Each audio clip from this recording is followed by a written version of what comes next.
Alright, so guys, ngayong araw nga pala ituturo ko sa inyo kung paano mag-attach ng mga items or ng mga accessories. Ito nga pala yung filter, dito natin ikakabit yan.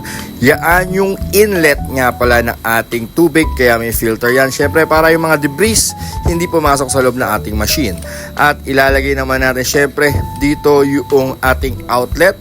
Guys, huwag nyong masyadong higpitan kasi mga plastics lang po yung mga yan. Pag nag-crack yan, sorry, bili na tayo ng bago. Kaya dahan-dahan lang sa paghihigpit. So, eto na nga, kinakabit na nga natin yung outlet. At syempre, pag nakabit natin yung outlet, ikakabit na rin natin yung ating nozzle. At syempre, ganun lang din guys, huwag masyadong mahigpit at make sure nyo guys na nakapasok sa loob yung ating O-ring. Okay, so dahan-dahan lang din sa paghihigpit, huwag masyadong mahigpit. At kapag okay na guys, ilalagay na natin yung ating hose inlet. Syempre, ilalagyan muna natin ng adapter yan para one click na lang or isang salpakan na lang ay mailalagay na natin doon sa may filter yan. Yan nga pala yung kaduktong ng filter guys. Okay?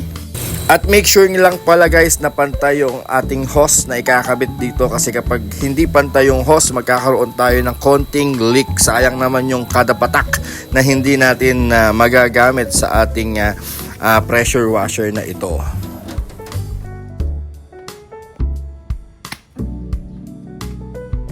At syempre pagkalagay ng inlet natin, atin nang sisindihan yan. May power on nga pala yan guys sa may likuran. At ganito nga pala kalakas ang ating Reilm na water pressure washer na compact guys. Pwede yan guys sa may mga truck, may mga kotse, may mga motor, bagay na bagay yan. At syempre pwede rin guys natin ito lagyan or pagkakitaan.